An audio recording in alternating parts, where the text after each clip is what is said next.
RPJM, kan banyak itu RPJM. Di dalam RPJM apa yang terkait dengan tulang? Lihat rumuskan tuh di summary, bukan di semuanya nanti di plek-plek di sini, tapi di istilah metodenya tuh konten analisis ya. Kita lihat kontennya terkait dengan tulang. Karena kan kalau RPJM kan mulai dari yang Aceh Barat kan, ada nggak bicara tentang khusus tulang, mulai dari sektor apanya, kan banyak tuh RPJM terkait tulang. Yang ada tulangnya aja. Kalau nggak ada turun RPJMG. Ada RPJMG kalian temukan? Ada Bu, tapi ada beberapa kampung ada yang nggak dapat juga. Itulah dia yang susahnya. Kalau datanya udah kita delineasi segini, tapi nggak ada. Tapi kalian tinggal buat list-listnya aja. Kan di tabel lah kan, yang untuk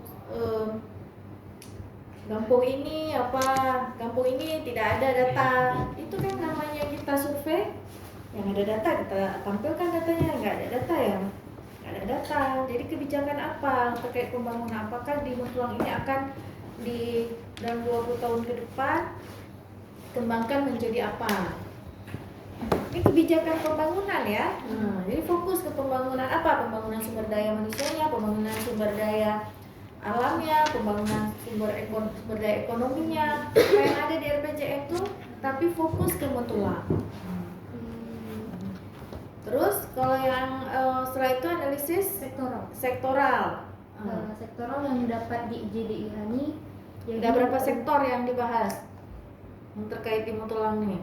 Harusnya yang sangat-sangat berkaitan pertanian, perkebunan, perdagangan, pariwisata sedikit bagian makam sama danau, perikanan juga bagian danau. Tapi setelah dicari semua permukiman yang penting. Permukiman juga. Terus setelah dicari dengan sektor-sektor ini yang membahas Mutulang khusus itu pariwisata, itu ya dokumen pariwisatanya Bu. Rencana tata ruang kawasan taman wisata makam Teguh Umar. Yang lainnya secara Aceh Barat. Ya ditarik dari Aceh Barat itu untuk kawasan Mutulang itu ada nggak sektor khusus yang mau di kebijakannya ya? Ya kan ini kebijakan kan? Ini masih kebijakan kan? Berarti kalau pariwisata yang kalian identifikasi, berarti ada nggak di situ? Apakah ada roadmap, apakah ada rencana induk pariwisata yang mengkaitkan, yang mengembangkan Mutulang ini, mengarahkan dia ke di pariwisata, apa dokumennya? Nah, kalau nggak ada ya nggak ada. Jadi kalau di sini dapat info dari mana nih? JDIH. Nah, bentuk dokumennya apa? Dalam dokumen apa? JDIH kan itu websitenya kan?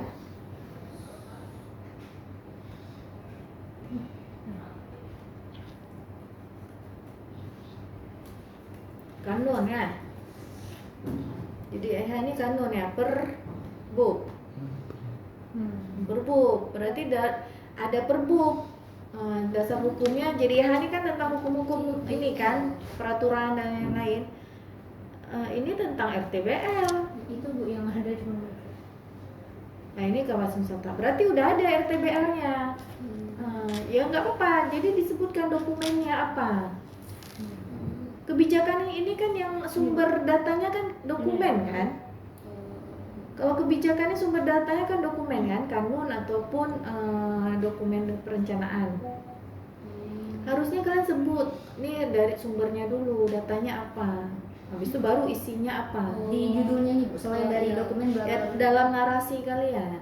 Kalau memang lebih banyak dokumennya kan perlu ditabulasi kan. Dokumen ini yang terkait pariwisata, kebijakannya dari perbuk ataupun kalau di kota perwal, peraturan wali kota atau pergubnya ada. Maksudnya kan dia dari kita kan ada hierarki peraturan, perencanaan. Kalau misalnya di pergub nggak ada terkait Mutulang pariwisata, berarti kan ternyata ada di perbuk. Perbuk di bawahnya level kabupaten, berarti ada perbuk. Malahan ada dokumen RTBL. RTBL ini kan dokumen perencanaan kan, tapi udah diperbukkan. Berarti RTBL-nya udah ada perencanaan kawasannya. RTBL itu kan yang paling bawah ya, dokumen RTW, RDTR, dia di bawah RDTR. ada RTBL, rencana tata bangunan dan lingkungan. Dia lebih detail. Berarti yang dibahas di dalam ini analisisnya Ya kalian baca terkait dengan pariwisata di daerah Motulangi apa? Berarti tentang Tengku Umar kan? Apa aja kebijakannya?